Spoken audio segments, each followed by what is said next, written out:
Quý vị và các bạn đang trở lại với siêu trí tuệ Việt Nam.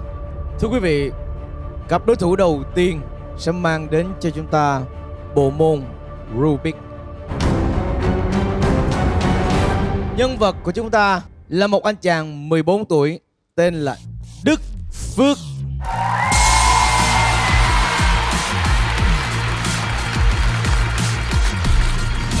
Đức Phước, chàng trai đã đến tuyên chiến thành công trước đối thủ Ngọc Thịnh.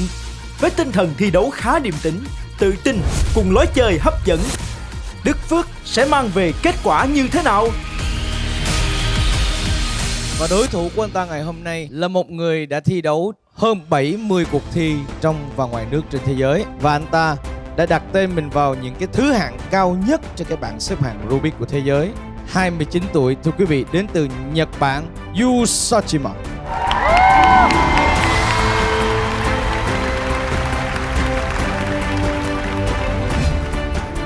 Yu Sachima là một trong những người chơi Rubik kỳ cựu nhất tại Nhật Bản. Tính đến nay, Yu Sachima đã có hơn 10 năm kinh nghiệm thi đấu trong nước cũng như quốc tế với hơn 70 trận đấu, đạt 3 kỷ lục thế giới và 2 kỷ lục quốc gia, 45 huy chương vàng, 55 huy chương bạc và 57 huy chương đồng. Gần đây nhất, Sachima vừa đạt thành tích cao nhất tại Nhật Bản với khối Rubik 4x4. Anh còn là thành viên của đội tuyển Rubik quốc gia tranh giải Rubik Nation Cup hàng năm. Ai trong cặp đấu này sẽ tạo nên được kỳ tích? Cho anh hỏi là hôm nay em thi đấu với một cái đối thủ mà có số tuổi gấp đôi em như vậy, và anh ta cũng có nhiều thành tích như vậy, thì cái tâm lý em có bị nôn nao không? Em cảm thấy rất là vui và vinh dự khi được đấu một đối thủ rất là mạnh và có nhiều kinh nghiệm trên đấu trường thế giới. Đây như là một cái cơ hội có 1-0-2 để em có thể giao lưu và cọ sát với cả đối thủ người Nhật. Em đi thi quốc tế khoảng bao nhiêu lần rồi nhỉ? Em chưa đi thi quốc tế lần nào. Còn em thi giải đấu trong nước thì khoảng bao nhiêu lần? Em thi khoảng 10 lần. Cái thành tích cao nhất của em hiện nay là gì? 2 huy chương vàng và 8 huy chương bạc với 3 huy chương đồng ạ. Em nghĩ là mình có khoảng xác suất bao nhiêu phần trăm thắng so với anh ta? Khoảng 30%. 30%. Cảm ơn vì sự khiêm tốn đó. Anh cũng chúc cho em thành công và may mắn nhé. Em cảm ơn. Mình đã đến đây với một tinh thần giao lưu và học hỏi nên là mình cũng không có gì lo lắng và hồi hộp lắm. Nice to see you. You Sachima. How do you feel now? Oh, this is very good. I'm very happy to be here and a lot of audience. So thank you very much. Come on. Do you remember exactly how many competitions have you ever joined in your life? Maybe around 70 competition. I started cubing 15 years old, just like him, and so over 10 years. What do you think about your competitors? So how many percent do you think you can win today? Before I came here, Vietnam, maybe 50-50, but I watched his solving, maybe 20 to 30%. Okay. But I will do my best and I want to win. Yeah. Thưa quý vị, rõ ràng là mặc dù ai cũng khiêm tốn cả, nhưng mà thật sự là chúng ta đến đây là để thi đấu và ai cũng muốn chiến thắng cả. Tại vì đây không phải là sự hơn thua, nhưng mà đó là cái điều mà chúng ta phải làm để khẳng định được cái vị trí của mình. Giỏi trong một bộ môn mà không có thành tích thì chẳng giỏi để làm gì cả. Nhưng chúng ta có nhiều cái thành tích để mình ghi nhận là cái chặng đường mình đã học tập thì nó được bao nhiêu, mình đi đến đâu rồi. Và thưa quý vị, mặc dù là nhân vật này cũng còn khá là nhỏ tốn, nhưng mà anh hy vọng rằng là chúng ta xem vào cái kết quả để coi là mình với anh ấy thì sẽ là như thế nào nha. Và cũng hy vọng là may mắn sẽ mỉm cười với em. Vâng, em cảm ơn anh. Ok, quý vị và các bạn thân mến, và chúng tôi cũng mời đến đây một trọng tài của Rubik quốc tế để có thể chấm điểm cho hai bạn. Và xin giới thiệu đến quý vị nhân vật đã từng xuất hiện trước đây, anh Phan Tử Nghi.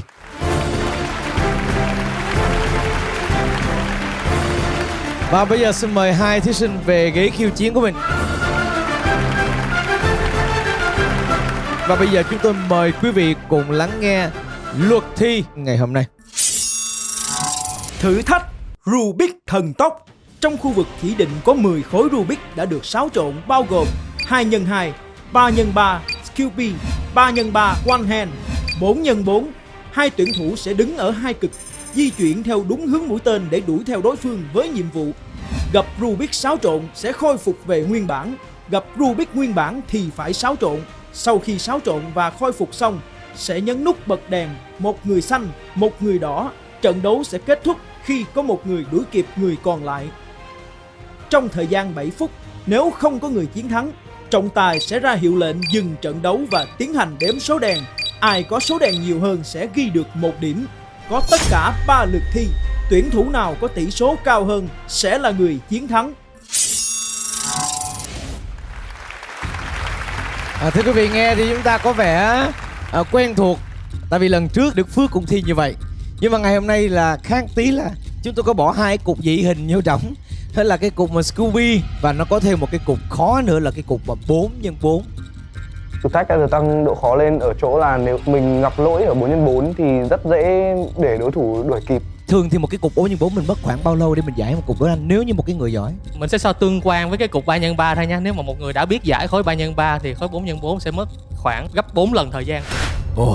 Hiện nay anh thấy là đối thủ Việt Nam của chúng ta, bạn Đức Phước có giỏi về cái 4x4 không ạ? Bạn Đức Phước thì giỏi về những cái bộ môn có cái thời gian nhanh khoảng dưới 1 phút. Mình cảm thấy là 4x4 bạn Phước cũng có khả năng để đấu với lại Yu Sajima. Dạ vâng. Và một số thay đổi cho lần thi này, đó là do cái đề thi sẽ khó hơn, là cái khối Scooby và 4x4 sẽ có mặt, cho nên thời gian sẽ được nâng lên 7 phút thay vì 5 phút như lần trước. Và một số luật về phạm quy, đó là khi các bạn giải thiếu một bước từ 45 độ trở lên bị tính thua cuộc. Và khi các bạn giải một tay, các bạn chỉ được dùng đúng một tay và mặt bàn, không được dùng tay thứ hai. Dạ vâng. Và bất kỳ sự cố nào xảy ra với khối Rubik, ví dụ như là bị văng linh kiện ra, hay là bị xoay góc, bất kỳ sự cố nào xảy ra trong quá trình đang thi mà không phải là do cái lỗi ban đầu, thì đó là các bạn phải tự xử lý ngay tại chỗ. Nó thử thách cái sự toàn diện trong cái kỹ năng của các bạn nữa. Nó yêu cầu các bạn phải có kiến thức và còn phải nhanh ở tất cả các loại nữa. Thường là trong những cái cuộc thi Rubik thế giới, thí dụ mà làm một tay á, trong lúc rối quá người ta có thể dùng chân không anh? Dùng người ta chân không dùng tay, ta còn lại. chưa thấy ai làm chưa này. thấy ai phải không ạ? Dạ chưa thấy vâng. bao giờ. Tôi chỉ hỏi thắc mắc, tôi hỏi thế thôi. Thưa quý vị, là tất cả những đề thi này là do anh Tử Nghi cũng đã xáo trộn theo tiêu chuẩn của quốc tế. Thưa quý vị, họ sẽ có một bộ đề giống y như nhau. Bên màu đỏ đề như thế nào thì bên màu xanh đề y như vậy. Tất nhiên là cái này chỉ có ý nghĩa cho cái vòng đầu tiên. Tại vì trong cái suốt quá trình các bạn chạy đua với nhau thì các khối Rubik sẽ được giải và xáo trộn liên tục. Thì cái đoạn sau sẽ là các phần của các bạn tự làm. Dạ, có nghĩa là cái khối nguyên mình phá thì cũng phá làm sao cho đối thủ mình khó để khôi phục trở lại. Vâng, và thưa quý vị, ngay bây giờ chúng ta sẽ đến với cuộc tỷ thí giữa Đức Phước và Yu Sajima. Xin cảm ơn.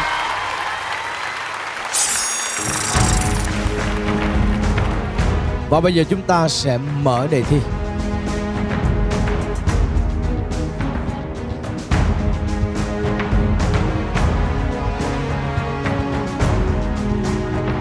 Và bây giờ xin mời 2 đối thủ bước vào vòng thi đấu.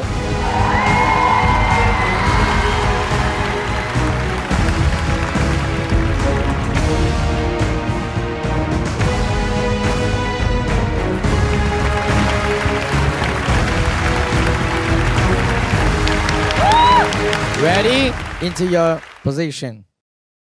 3, 2, 1, go!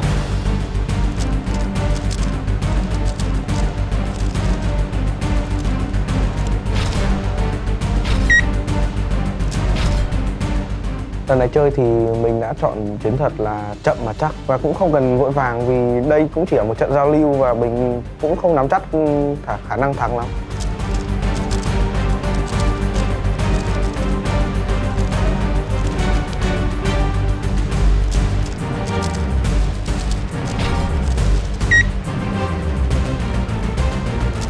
Cái tinh thần hôm nay của bạn Đức Phước ngang ngửa với lần trước, không hơn cũng không kém.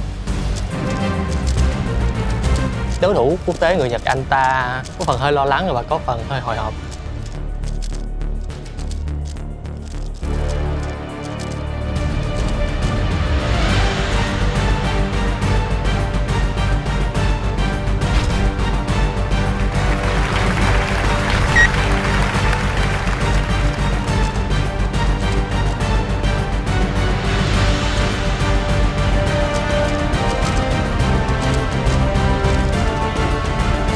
この番組で使われるキューブパズルっていうのは普段自分が使っているものではないので、ちょっとソルブするのが難しかったです。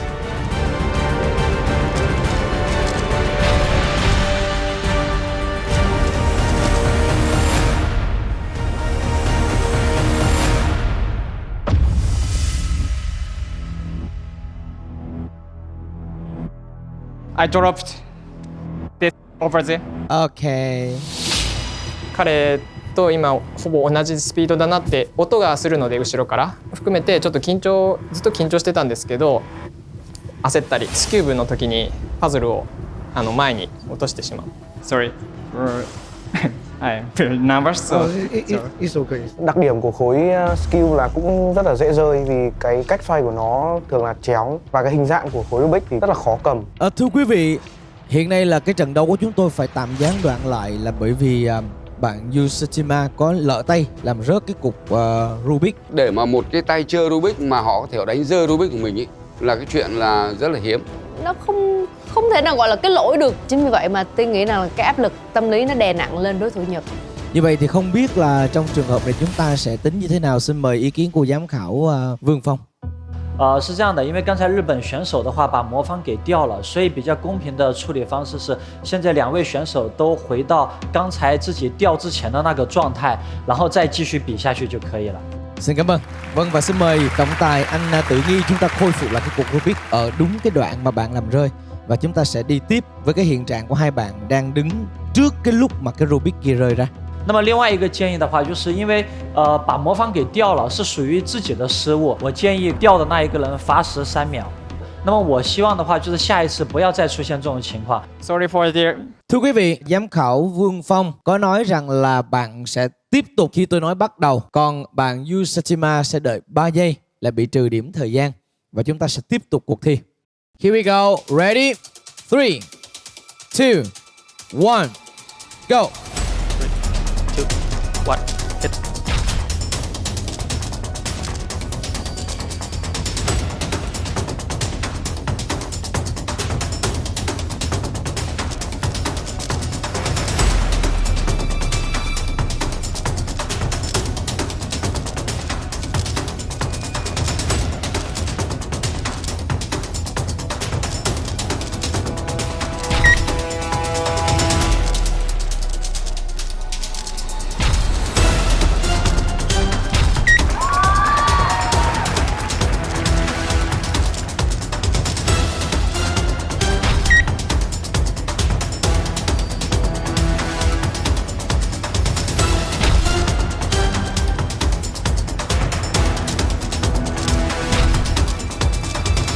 Gần như có một đoạn mình đã đuổi gần kịp đối thủ của mình.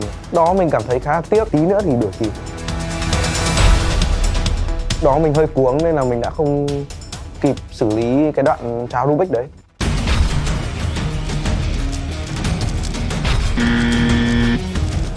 Trọng tài đã vơ cờ, xin lỗi. Stop, stop, stop, stop.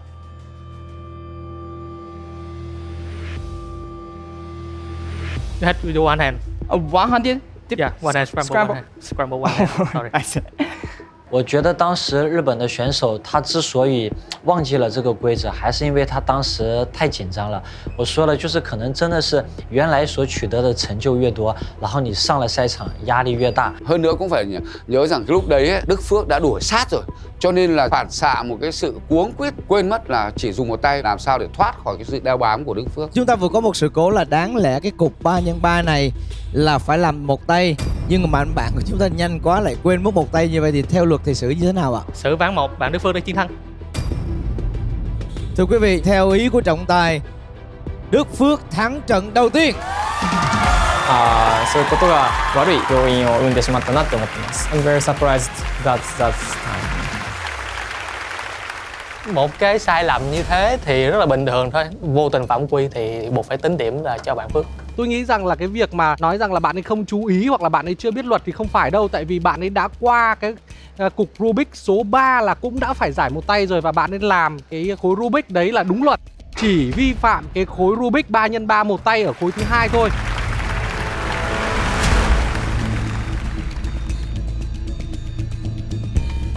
Thưa quý vị, chúng ta có 3 trận để đi tiếp và trận đầu tiên 1-0 nghiêng về Đức Phước, Việt Nam. 就是我没有想到他面对一个比赛经验如此丰富的对手，他还能够很稳定的去把自己的水平给发挥出来。はじめにこの対戦で負けてしまったということはとても残念で悔しい、すごく悔しいんですけれど。魔方在第一轮的时候，我觉得是日本选手有点过于紧张，没有完全的发挥出来。 Và bây giờ chúng ta sẽ đến với trận đấu thứ hai. Chúng ta sẽ 6 đề lại. Có thể vòng 2 anh Du sẽ lật ngược tỷ số hoặc là bứt phá để giành chiến thắng. Nên mình vẫn dè chừng nhất có thể. Và bây giờ mọi thứ đã được dàn dựng xong cho cái trận đấu thứ hai. Xin mời các cô trợ lý khóa học đưa hai người chơi vào trong vòng thi của mình. Do you get used to it? Very difficult to do, and I'm very nervous. Yeah, next I will be win. Yes. Yeah. Okay, yeah. Và bây giờ chúng ta chuẩn bị mở nhá. Ready? 3, 2, 1, go!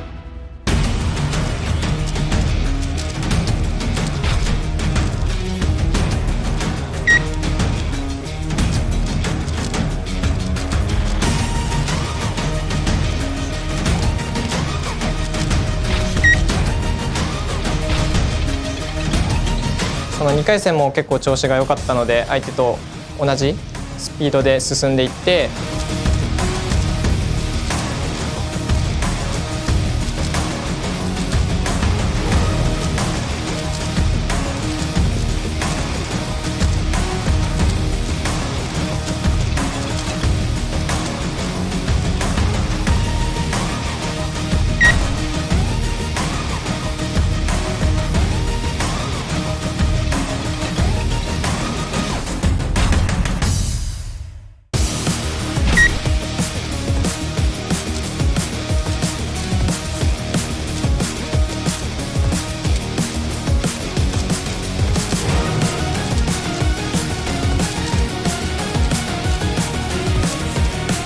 Trước khi đến với trận đấu này thì mình đã dành thời gian để tìm hiểu đối thủ rất kỹ. Đối thủ của mình có một nhược điểm là chỉ giải được mặt xanh dương và xanh lá.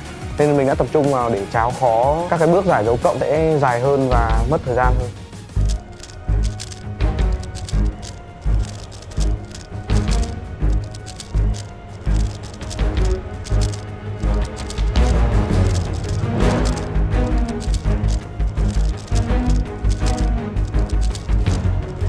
Ở cái vòng thứ hai thì mình đã ghép sai cạnh ở trên con 4x4 nên đã mất một chút thời gian.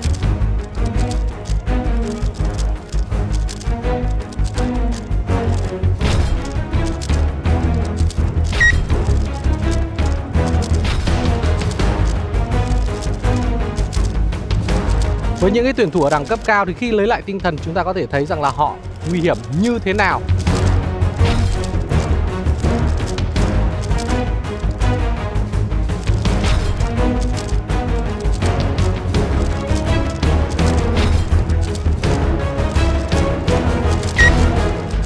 Cái sự ngang tài ngang sức thể hiện được rất là rõ, tức là Đức Phước của chúng ta không hề thua kém đối thủ Nhật, và dĩ nhiên đối thủ Nhật cũng chứng tỏ được đẳng cấp của họ, luôn luôn giữ được một cái độ căng gần như là tuyệt đối. Bạn Nhật, bạn ấy vượt lên tâm lý tốt và tất cả mọi thứ nó trở nên khác hẳn.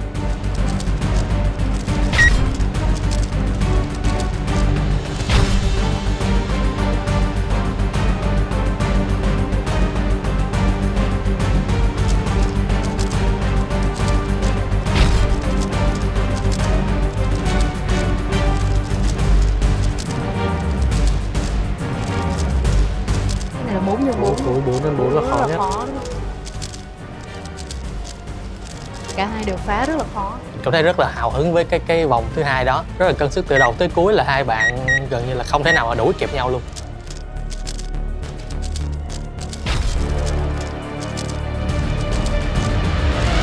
やっぱり相手がどこまで進んでいるかっていうことが自分が解いている時も少し気になってしまって見てしまう。本当はそれはしない方が良いんですけど。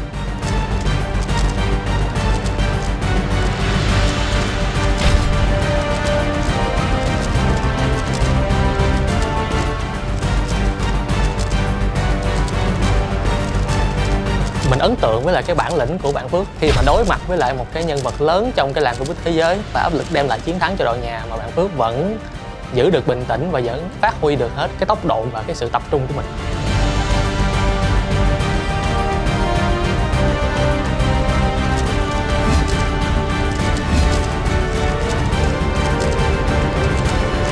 30 giây cuối cùng.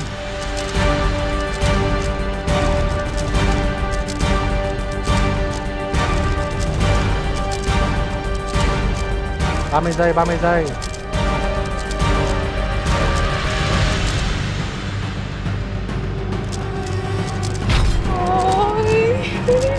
Cố lên không. 4, 3, 2, 1, stop.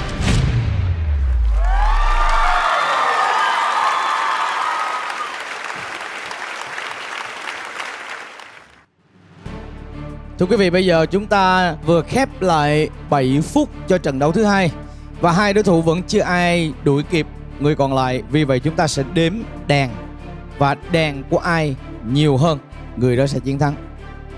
Chúng ta đếm đèn xanh 1, 2, 3, 4, 5 và đèn đỏ 1, 2, 3, 4, 5. Trận thứ hai hòa nhau.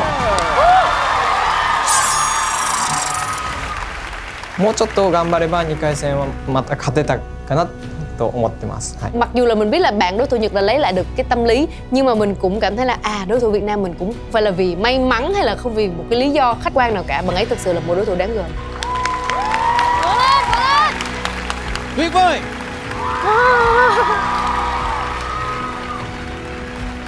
Yu Sajima đã nắm được cái luật chơi, đã rút được kinh nghiệm và lúc này anh ta đã đem bản lĩnh và kinh nghiệm tâm lý của mình trong tất cả những cuộc thi trước, anh ta dồn hết vào cái vòng thi thứ hai.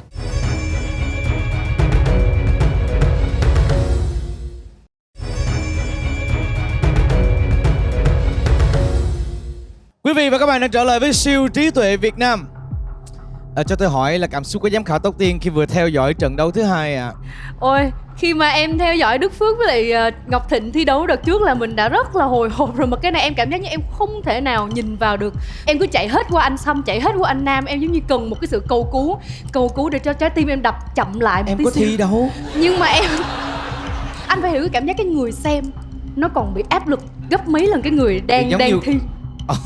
Người nhà mình đang thi đấu vậy đúng không? Đúng rồi, giống như là thí dụ em hát thì em cảm thấy bình thường, nhưng mà thí dụ người nhà mình xem mình thi hát là người ta sẽ bị rớt tim ra ngoài, thì em y chang vậy đó. Anh Sâm nghĩ gì về cái trận đấu vừa rồi ạ? Cái trận đấu vừa rồi là ngang tài ngang sức, tôi thấy như vậy.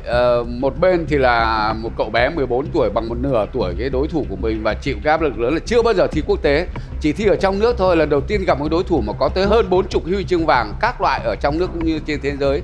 Thế còn ngược lại thì anh đối thủ người Nhật Bản thì cũng vậy, chịu áp lực là bởi vì mình là người có đẳng cấp, đá một đội nó còn bằng nửa tuổi mình và phải chứng tỏ là cái đẳng cấp của anh ấy, lại thi đấu ở sân khách nữa. Nói thế thôi, khán giả mặc dù là rất fair và cảm ơn các bạn đã im lặng tôn trọng tuyệt đối hai đối thủ mà chúng ta không có cổ vũ như trên sân vận động, đúng không? Chứ nếu mà để cho khán giả mà cổ vũ như thì anh còn bị tâm lý nhiều nữa. Nhưng mà đúng, chúng ta đã chơi rất là đẹp, mặc dù là rất yêu quý đội của nhà mà nói thế thôi, ai chẳng muốn thắng. Vâng, nhưng mà mình đã kìm hãm cái đấy lại để thật là fair, thật là đẹp. Và tôi nghĩ rằng các bạn quốc tế hôm nay sẽ hài lòng. Dạ vâng, xin cảm ơn những lời chia sẻ rất là chân thật của anh Lại Văn Sâm. Thế còn anh Nam, anh cảm thấy sao ạ? Tôi rất là hưng phấn với cả cái màn thi thứ hai, và chúng ta thấy đây là cuộc rượt đuổi nó chỉ chênh lệch một đèn thôi, và hai đối thủ là đang đều mắc ở cái khối 4x4 cả. Đấy là cái khối mà khó nhất. Rất mong chờ hiệp đấu thứ ba. Vâng,老师对于他们的 round two 你有什么想啊？我觉得两位选手都渐入佳境，就是发挥得越来越稳定。那么上一轮的比赛也非常的精彩，我觉得这才是高手之间的对决，所以期待下一轮的比赛。 Thưa quý vị, và bây giờ chúng ta sẽ hỏi tâm lý xem các bạn trẻ của chúng ta hiện giờ tâm lý thế nào. Em ổn không? Em vẫn ổn ạ. Từ nãy giờ thì theo cái tư duy của em thì em đánh giá như thế nào về đối thủ của mình nào? Sau hai trận. Em thấy đối thủ vẫn rất là mạnh nhưng mà có vẻ là tâm lý anh ta không ổn lắm. Anh rất là thích cái sự bình tĩnh của em. Em nghĩ là sau hai trận đấu thì cái xác suất phần trăm chiến thắng của em nó được tăng lên chưa? Vẫn thế thôi ạ. Vẫn thế thôi hả? Vâng. Vậy anh cũng cảm thấy em chưa bình tĩnh lắm nha. Yu Sajima, Yep. how did you feel after two rounds? At first round, I missed it. It was not so good for me. But second round, I gradually understand this game and chess with him and draw. So next round 3, we want to give him. But are you hungry now? You need some food? A little, but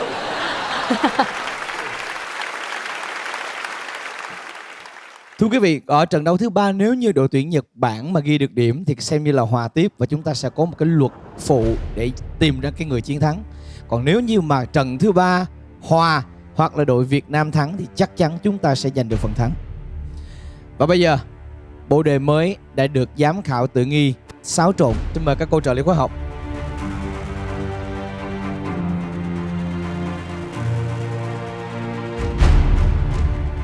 Cả đối thủ Nhật Bản và cả Đức Phước khi bước vào vòng 3 đều ở một cái tâm thế là quyết chiến quyết thắng nhất có thể.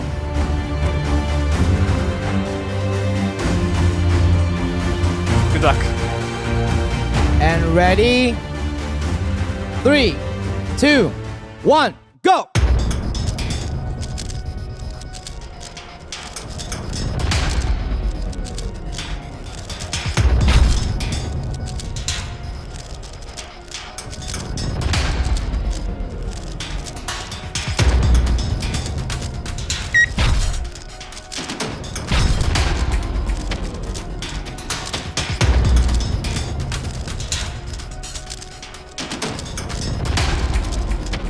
Yu Sajima sẽ phải cố gắng để bảo vệ lấy cái thành tích và kỷ lục mà anh ta đã đạt được. Trong khi đó Đức Phước cũng muốn trải nghiệm hết sức bản thân mình. Lúc này không có gì để mất.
Cái mức độ tâm lý á, thì nó không phải là quá nặng, nhưng mà cái kết quả nó đem lại cái sự khác biệt rất là rõ.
Quay lại Tiên nhắc nhở mọi người im lặng để cho các bạn tập trung. Thì chưa kịp nhắc nhở xong là ở dưới là đã Người chiến thắng Đức Phước của Việt Nam.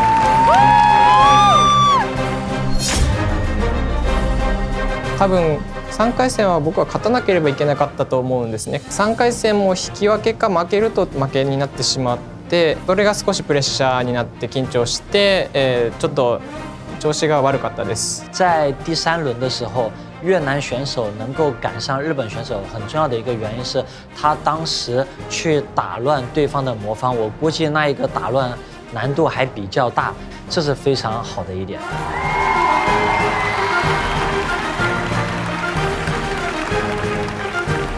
Sau khi mà mình đã bấm được hết đèn và đuổi kịp anh Yu thì lúc đó mình cảm thấy rất tự hào và sự mình cũng không nghĩ là mình có thể đuổi kịp anh Yu một cách nhanh như vậy. Đức Phước đã khẳng định tâm lý của bạn ấy vững vàng như là những cái tuyển thủ thế giới. Tim tôi đập rất là nhanh thưa quý vị. Và một chiến thắng không thể thuyết phục hơn thưa quý vị. Đức Phước đã đuổi kịp đối thủ của mình đến từ Nhật Bản, Yusachima. How do you feel, you? I'm really sad this result, but it was very great experience for me in this TV show and Vietnamese fans. Yeah, thank you for coming to Vietnam. I appreciate your joining to this game. Thank you so much. Lần đầu tiên mình giành một chiến thắng mang tính quốc tế và mang cái tính quyết định như vậy trước một đối thủ phải nói rằng là cũng đạt rất nhiều thành tích tại đấu trường quốc tế, thì em cảm thấy thế nào hả Phước? Em cảm thấy rất là ngạc nhiên, tại vì em cũng không biết vì sao thì em thắng được một anh gọi là đối thủ lớn tuổi hơn em mà đi thi số lượng giải đấu phải gấp 4-5 lần và có nhiều kinh nghiệm hơn em mà em lại chiến thắng được. Chúng ta có thể nói là vì may mắn đây là lần đầu tiên anh ấy thi đối kháng như vậy, nhưng chúng ta vẫn có thể tự hào để nói rằng là vì hôm nay em đủ bình tĩnh và em có đủ khả năng. Không biết là giám khảo Tử Nghi có cái chia sẻ gì sau 3 cái vòng, cũng như anh đánh giá một tí về trình độ của hai đối thủ ạ? Có lẽ là sau cái sự cố ở cái vòng thứ nhất thì hai bạn rất là tập trung và rất là kỹ lưỡng trong tất cả những cái động tác của mình, không có một cái động tác thừa nào khi thi đấu cả, và hai vòng thi thứ hai và thứ ba là diễn ra rất là hoàn hảo. Xin cảm ơn sự có mặt của anh Tử Nghi đến với chương trình. Cảm ơn anh rất nhiều. Tôi muốn hỏi ý kiến đến từ các vị giám khảo. Tóc Tiên em nghĩ sao? Nếu như mà mọi người về theo dõi thì chắc là mọi người biết là lúc đó Tiên đang bận, tại vì khán giả đang hồi hộp thì Tiên đang bận gọi là trấn an khán giả lại để cho các bạn thí sinh có đủ cái sự bình tĩnh. Thì chưa kịp trấn an thì Đức Phước đã chiến thắng rồi. Và cái chiến thắng đó giống như là Đức Phước nói là Đức Phước ngạc nhiên một, thì chắc là Tiên và anh Sâm hay là anh Nam phải ngạc nhiên gấp mấy lần. Cái điều đó giống như cái điều bất khả thi đối với thành viên còn rất là trẻ và chưa có nhiều kinh nghiệm như Đức Phước. Em tin và em nghĩ rằng là cái mấu chốt dẫn đến chiến thắng ngày hôm nay của Đức Phước là Đức Phước có cái độ lì, cực kỳ lì, cái độ bản lĩnh của bạn ấy, cực kỳ bản lĩnh và bình tĩnh. Đó là cái chìa khóa dẫn đến thành công. Xét về mặt tốc độ xử lý và tốc độ của bàn tay và mắt nhìn thì thường là những người trẻ có thể là sẽ chiếm ưu thế hơn. Còn Yusachima thì có thể là sẽ ưu thế hơn về mặt chiến lược, sự bình tĩnh cho đến những cái giây cuối cùng. Nhưng mà ngày hôm nay thì cái điều mà đáng khen Đức Phước là gì? Tâm lý vững vàng, chiến thắng dễ dàng. Cảm ơn em. Tôi lại muốn hỏi anh đến từ Nhật Bản. Vừa rồi chơi thì bạn có chút nhường nhịn nào không, hay là bạn đã chơi hết mình chưa? 手は抜いてないです。で、全然全力で戦ったけれども、すごく素晴らしい、選手ですから、負けてしまいました。If someone give me a next chance, I want to make more practice, and next time I will want to win, revenge, compete. Yeah. Tôi hỏi là bởi vì sao một số người sau khi xem chương trình này lại cứ nghĩ là ban tổ chức bày đặt trước hay thế này thế kia. Tôi rất khó chịu với những cái ý kiến đó. Hôm nay tôi để chính cho anh ấy nói, để cho những cái người mà một số người rất ít thôi, những người mà họ hoài nghi chúng ta sắp xếp và họ hoài nghi là sắp xếp, họ hoài nghi và rất có thể họ nói rằng có một sự thỏa thuận ở đây, anh này anh nhường chẳng hạn. Cho nên tôi lần đầu tiên gặp anh, tôi hỏi anh, cảm ơn anh đã trả lời thật lòng, và đó là kết quả, là câu trả lời. Đức Phước xứng đáng chiến thắng. Bạn ấy trẻ hơn, bạn ấy nhanh hơn, bạn ấy cố gắng hơn, bình tĩnh hơn. Mưa lúc nào mát mặn lúc đấy, tức là cứ có một chiến thắng là vui rồi. Tất cả những chiến thắng của chúng ta trong cuộc đời này luôn luôn là tạm thời, ngay đúng thời điểm đó thôi. Và ngày hôm nay may mắn mỉm cười với đội tuyển Việt Nam, chỉ vậy thôi. Thưa quý vị, xin cảm ơn rất là nhiều. Thank you, you. Thank you. 自分にとってすごくいい経験になったし、とても楽しかったです。出演することができて。 Họ thua đấy, nhưng mà họ lại đưa cho chúng ta những bài học. Không bao giờ được phép coi thường người khác, phải trân trọng tất cả mọi người khi mà bạn đã nhận lời gặp người ta, chơi với người ta, và đấy là cái chúng ta học được. 越南选手的话，我觉得在自己的主场开了一个很好的头，所以给其他的队员传递了很强的信心。所以上了赛场，过去的成绩都代表过去。那么在今天的场上面，一切皆有可能。谢谢。 Yes. Và thưa quý vị, như tôi đã có chia sẻ, tất cả những trận đấu này đều là giao lưu và học hỏi, và nó chỉ là cái sự chiến thắng của tạm thời. Và dù cho là tương lai sau này họ có gặp lại nhiều lần đi nữa, họ có chiến thắng nhau nhiều lần đi nữa, thì tất cả đều sẽ là những cái đỉnh cao mới mà họ phải vươn tới. Vì vậy cho nên hai chiếc cúp đó vẫn nằm trên đỉnh vinh quang và vẫn thuộc về hai bạn. Hãy cùng tiến lên đài vinh quang để nhận lại chiếc cúp của mình. Xin mời. Tôi đây thật kỳ.